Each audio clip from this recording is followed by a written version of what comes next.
Benji Womack with Pitkives. Doing an interview here with The Crown. And first off, I got a little threw off, man, when I was, doing some research on you guys, man. You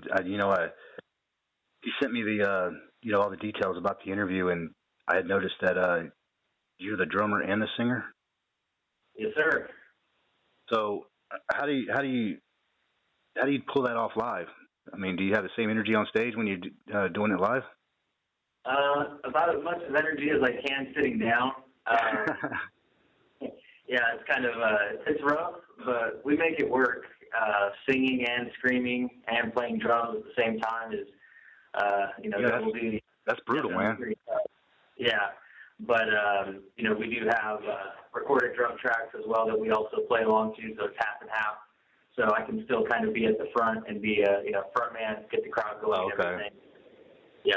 Have you guys ever thought about just pulling another drummer in so you could just be on the front? Yeah, all the time. No? All the time. But someone's got this starlight on him, and it's got to stay there.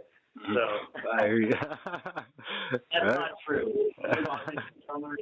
We've auditioned drummers, and they just have not been up to par. Yeah, the God honest truth, man, is, Mark's a remarkable talent.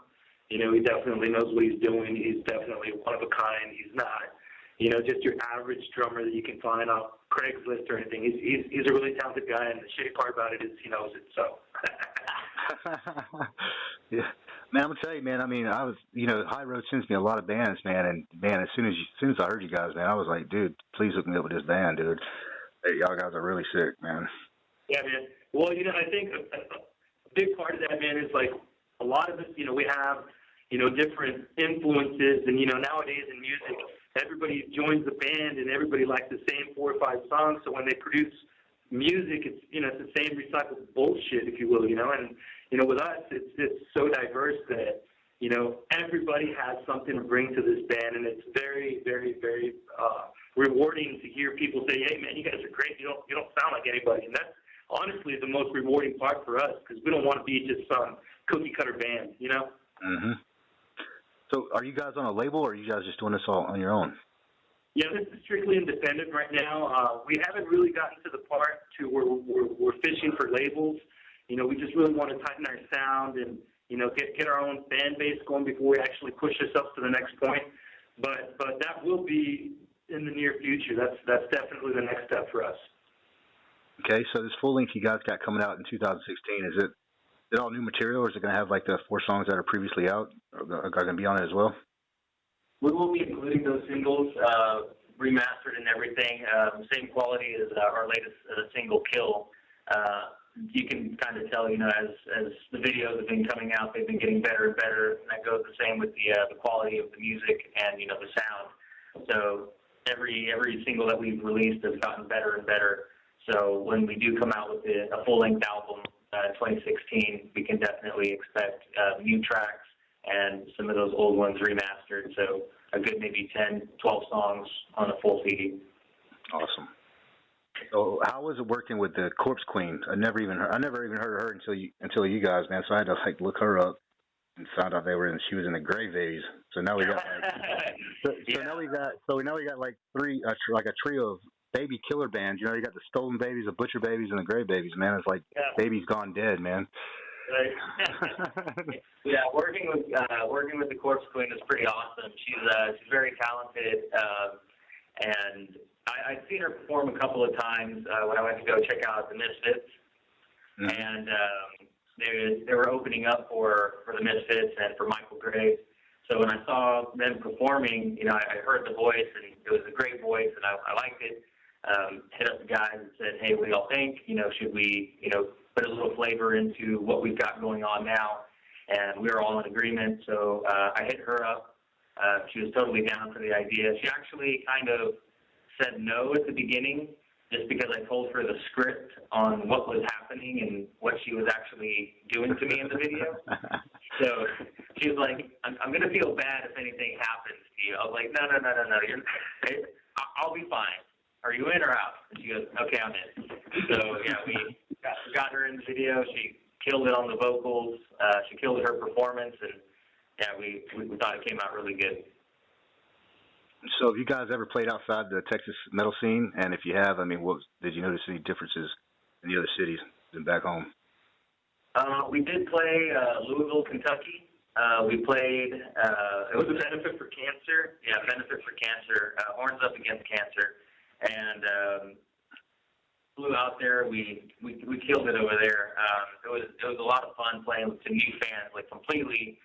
Like, I mean, a couple of people had heard of us already because our last video, Murder, had started surfacing around that time frame, and people were interested and wanted to see what we were about and everything. So, we got a lot of people already contacting us saying they were looking forward to seeing us come and play that show. So we were excited to meet these people who we'd never seen before, and people who were fresh to our style. So, yeah, we had a good time over there, and, the crowd was a pretty decent crowd for, being nobodies technically in Louisville. But, we played to quite a bit of people, and, everybody was digging it, so we had a good time. We were well received after the show. We definitely, we definitely had a lot of people talk to us and handshakes and stuff after that. So we had a couple of beers bought our way, so that was very very good for us. Actually, one of my writers lives in Louisville, man. Oh yeah. Yeah. Well, all right. Let's see here. Okay, now this next thing. This is something that when I become president of the world, I'm going to enforce this new law. It's called I call it the One-Time Band Murder Act. It allows you to legally, brutally murder one band that sucked that bad. What band would that be for you guys? Oh man, anybody? Or yeah, just any band that really sucks, man. They should not even be allowed to play. Yeah, that's hard, man. Yeah, there's too many, huh? It's a blind side right there. Yeah, man. Just in the metal genre, or just yeah, you can be in general, man. Because there's a few country people. And right off the bat, what's that? That white girl, that rapper, the one that looks like that movie White Girl with Marlon Wayans.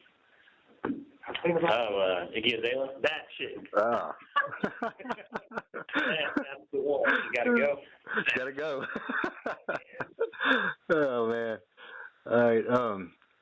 What are some major changes that you have noticed in the music industry since the '90s to now? Oh man. Where do you start? Back in the day, if you were nobody, pre-internet era or anything like that, AOL, nothing like that. If you were nobody, man, you would still have a following, like an underground following. Now, there's so many acts out there. It's unbelievable to try to keep track. Nowadays with the softwares and the programs, everybody's self-producing, and the level of quality that's coming out, just on independent labels or whatnot, it's almost impossible to make anything in music nowadays. Back in the day, if you had a sound and you had a following, someone would come looking for you. Exactly. It's the other way around now. You have to create your own sound. You have to create your own following before you can shop yourself.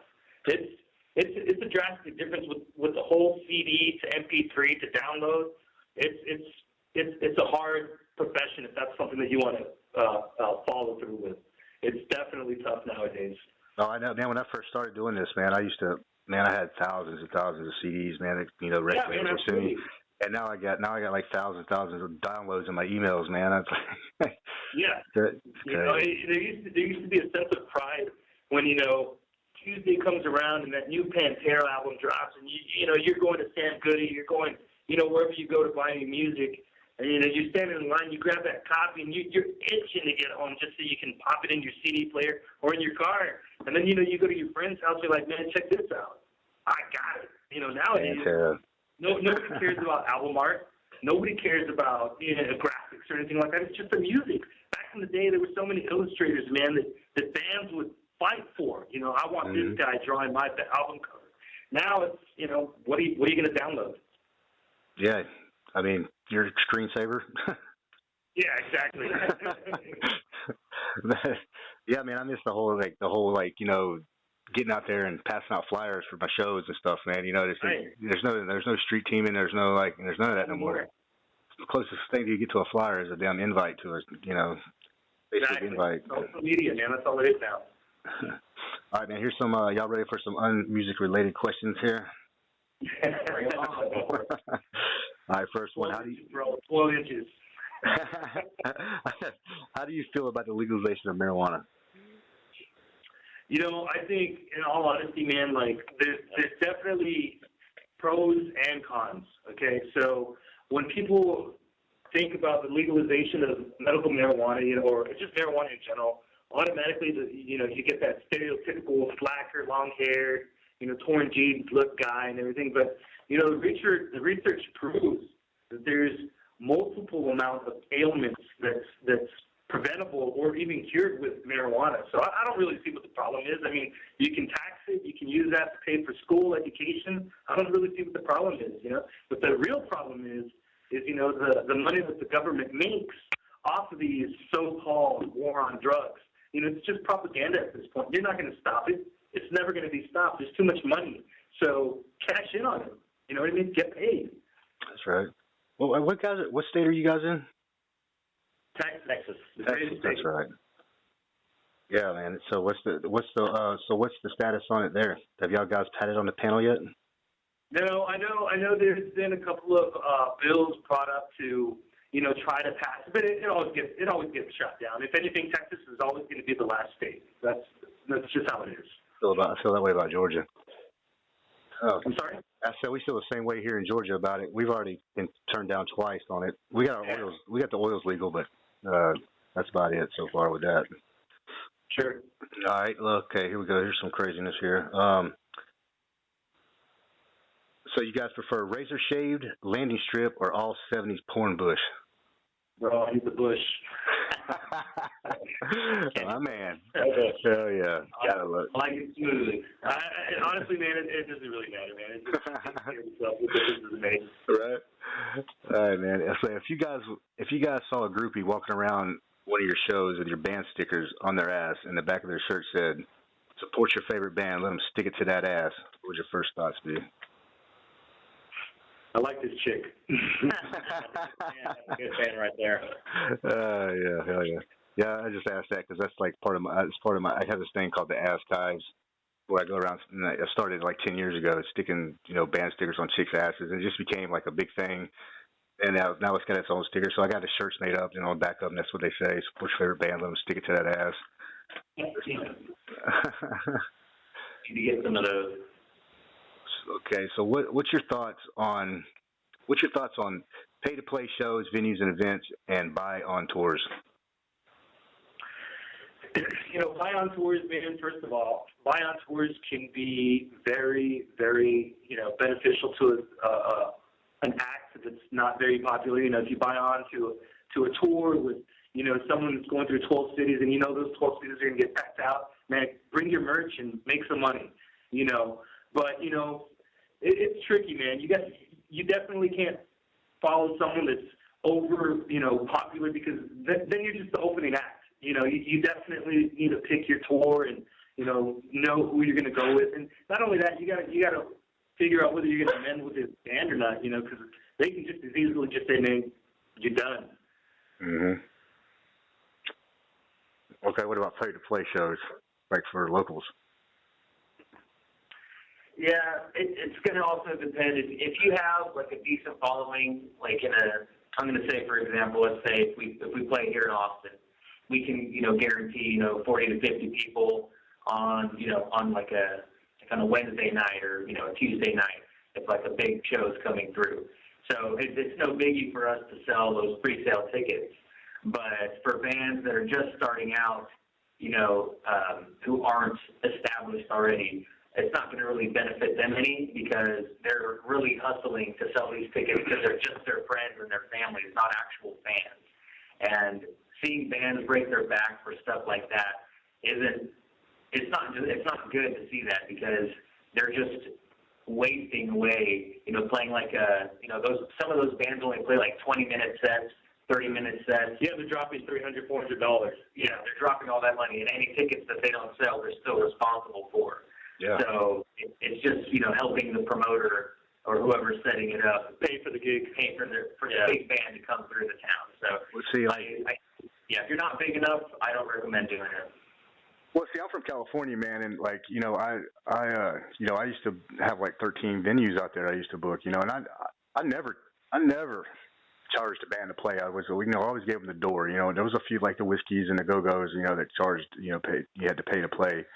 But Right. I'm out in Augusta, Georgia now, and I just, I've been doing this, the webzine magazine thing for a while now. So it's been a while since I had booked a show. But Tito from Saint Diablo just joined my staff, and so I was bringing his band through here, and they all the venues here, man, or they you have to pay them to play, and like all these local bands were telling me that I went to a couple of local shows out here and started getting to the local scene out here, and like these guys were telling me that they would get paid nothing, and it was a sold out show at a local event, and I was like, talked to the one guy that put the show on, and he was telling me, yeah, he's like, yeah, we don't pay the bands, and we pay the staff, and then keep the rest.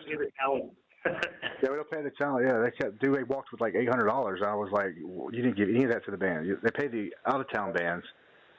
That was it. Usually, the out of town bands didn't get paid. It was the other way around. It was the locals that got paid. Right. Yeah, man. Local bands, man. We'll get you another show next week. You can make your money. Let's get some change for these guys. Yeah. I think we played a show.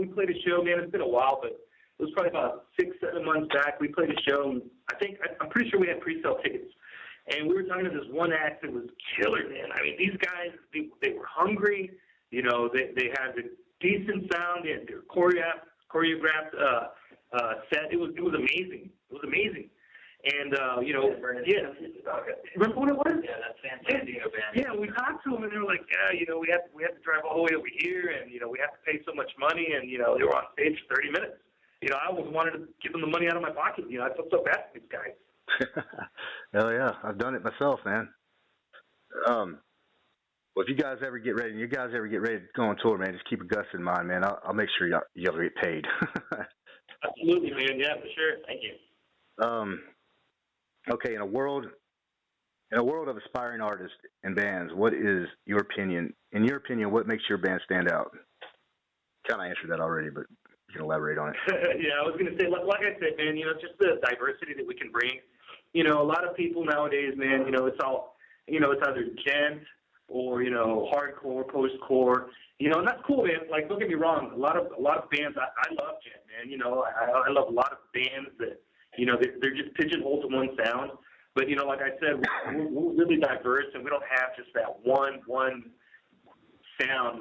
Every song is different in its own way, and it holds water. So, I think that's the biggest, other than the fact that this jerk off over here drums and sings at the same time, but, I really don't see that very often. But I mean, we're a really good live band, lots of energy, it's fun, and we kick ass, man.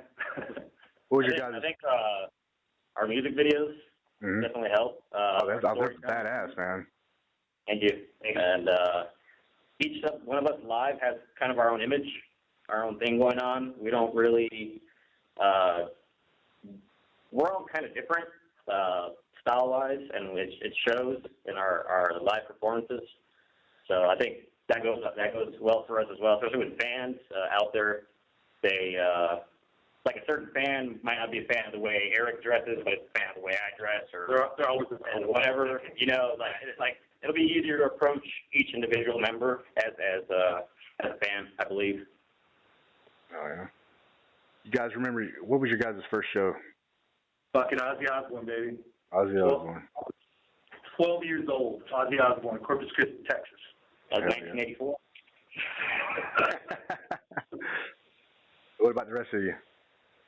For me, it was Slayer when I was 17 years old in San Antonio, Texas, at Sunset Station with Killswitch and Mastodon. That was killer. My first show was Mushroom Head. That's White Rabbit in San Antonio. I was 14 years old. This was like in 2003, I believe. 2003? Around there. Youngster, huh? You're 13 years old. Yeah, honestly, man, it's just a lie, man. I didn't see Ozzy Osbourne, man. I saw Barbra Streisand when I was 8 years old. Yeah, I would stick with Ozzy, man. Yeah, I'd stick with Ozzy. Shit, mine was Pantera, Biohazard, Suppletora with Max Cavalera, man, at Daytona Beach. Oh, I was 12. Yeah, with Max. Hell yeah. Yeah, I saw them with Typo Negative, and I believe Clutch as well. It was killer, man. Yeah, man. I was 12 years old, man. See my first mosh pit, dude, and I thought I was in heaven, dude. I was like, this is my life. Once you get that first kick to the throat, then you know it's real. Oh man. Okay, speaking of pits, helicopter pits or circle pits? Circle pits, man. Circle pits. Yeah, Yeah.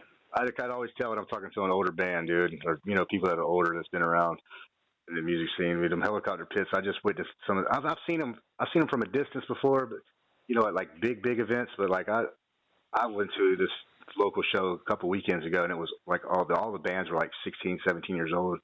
that's So what all these kids, man, are out there doing these helicopter pits, man, and they was just unorthodox, man. They didn't no respect. It was brutal, Yeah. man.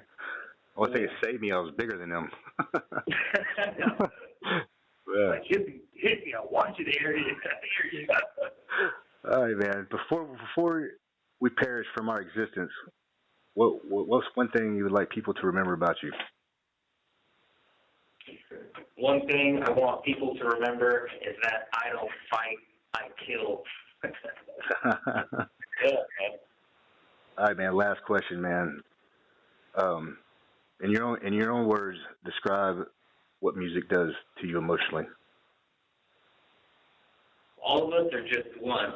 Whoever, yeah, y'all can go one at a time, whatever. The thing, the thing that I've always loved about music is it allows you to be as creative as you want. You don't have to sound good to other people as long as it sounds good to you. And at the end of the day, that's really all that matters. There's no right or wrong way. I don't care what an industry says. People are like, oh, well, you didn't play the major seventh on that chord progression. So, you know what I mean? Like, if it feels good to you, it feels right to you, then guess what? You're doing it right. Now, this is, for any genre. I mean, I don't care, man. Classical, jazz, metal. If you like what you're doing it right. The second you allow someone to tell you that what you're doing is not right or it doesn't sound good to them, that's when you allow yourself not to enjoy it anymore. That's right. Anybody else? I've been listening to music since I was a little boy. I got to be honest, out of all of the guys, I've got the biggest, like, genre settings or... Yeah, he's the most diverse. Yeah, absolutely. Music listening. Like, we could go from, Fleetwood Mac to Lamb of God. Gangster rap. Gangster rap, all in, like... Nice. Yeah, he has them, what is it called when he mash them together? That's what he does. He's got DMX, next thing you know, it's Carol Burnett, playing her. Wow. Yeah, ever since I was a kid, I've always loved music, and, there's, music that I listen to every day that, still gives me the goosebumps just listening to it and capturing whatever they were capturing in the studio. I love that.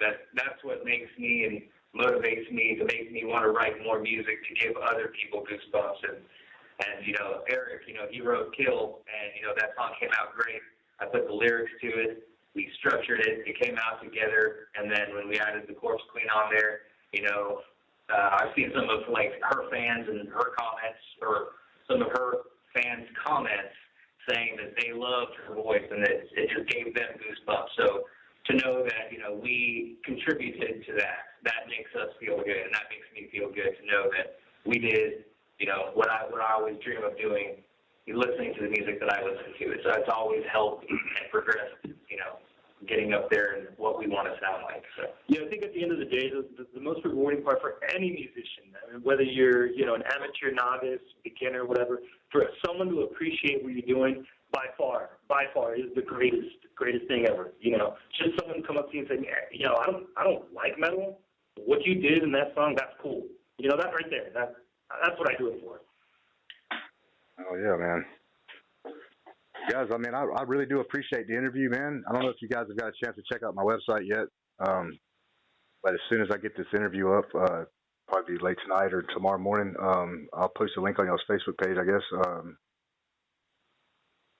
Yeah, I found your Facebook page today, so I'll post it up on there, and I'll do anything I can, man, to help promote you guys, man. I appreciate it, man. Awesome. Thanks a lot. Appreciate it, brother. Thank you. All right, thanks, guys. All right, thank you.